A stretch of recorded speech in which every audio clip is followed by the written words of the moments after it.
Let's talk about something no one in fashion media wants to admit out loud. Heritage Italian luxury is losing its grip. I'm talking about Gucci. I'm talking about Versace.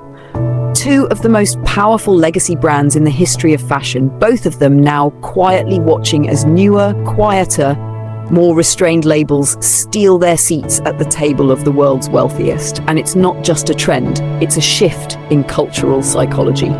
Today we're unpacking what happened, how these houses went from defining the dress code of the rich to becoming labels real luxury clients are starting to sidestep, and why brands like Therow, Loro Piana, Brunello Cucinelli and Kite are cashing in on what I call the new prestige economy.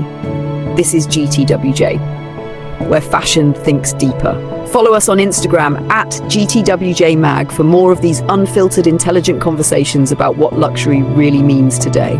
Let's get into it. Gucci was once the most powerful luxury brand on the planet. Under Tom Ford in the 90s, it was the house of confidence and scandal. Every piece of tailoring, every glossy ad campaign, every fragrance bottle carried the energy of rebellion and unapologetic status. Then Alessandro Michele came in 2015 and turned it into something entirely new, a maximalist, genderless, almost ironic fantasy. The vintage aesthetic, the clashing prints, the nerd glam runway shows. It worked for a while. In fact, it worked so well it sent the brand's revenue to record highs. But here's the psychological truth of luxury. Real wealth doesn't want to perform wealth forever.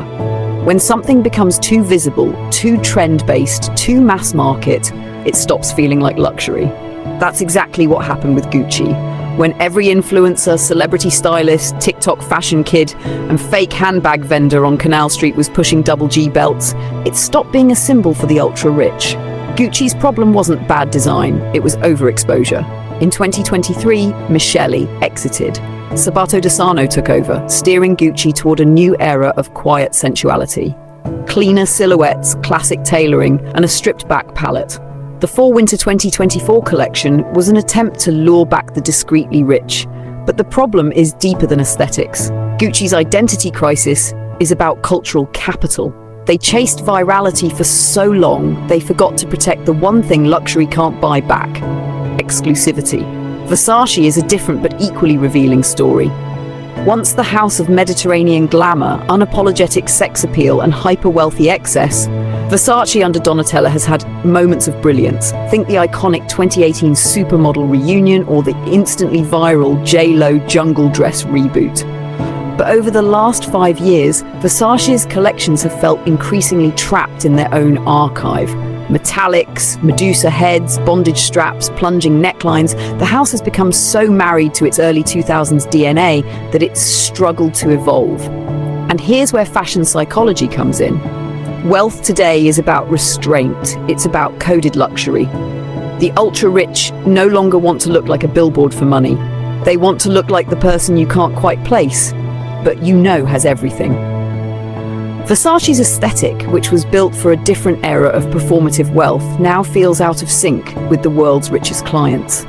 Even their recent shows, while technically sharp, read like nostalgia cosplay. The Fall 2024 women's wear collection opened with crisp black tailoring and jewel-toned evening dresses, trying to court the new rich with minimalist pieces. But inevitably, it pivoted back to chainmail, cutouts, and crystal-drenched platforms. It's a house that knows what it used to be, but hasn't figured out what it should become.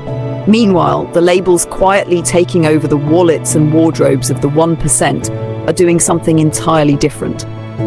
Loro Piana, Therow, Brunello Cucinelli, Gabriella Hearst, and Phoebe Philo's new line are not chasing TikTok trends or celebrity front row moments. They're making meticulously crafted, subtly luxurious clothing that only people in the know recognize. It's no accident that the wealthiest women in the world are swapping out Gucci monograms for unbranded Loro Piana coats, or that men who used to collect Versace suits now wear custom Cucinelli blazers. This isn't just about trends, it's about power signaling. In a world oversaturated with logos and fast luxury, true prestige lies in invisibility. The psychological high of knowing you have access to something so expensive, so discreet, so unavailable, that no one else in the room even knows its worth. The fall of Gucci and Versace isn't a failure of creativity, it's a failure of understanding where power lives now. Fashion, like every form of culture, moves in cycles of visibility and secrecy. The early 2000s were about overt wealth, the 2010s about ironic luxury. The 2020s are about coded power.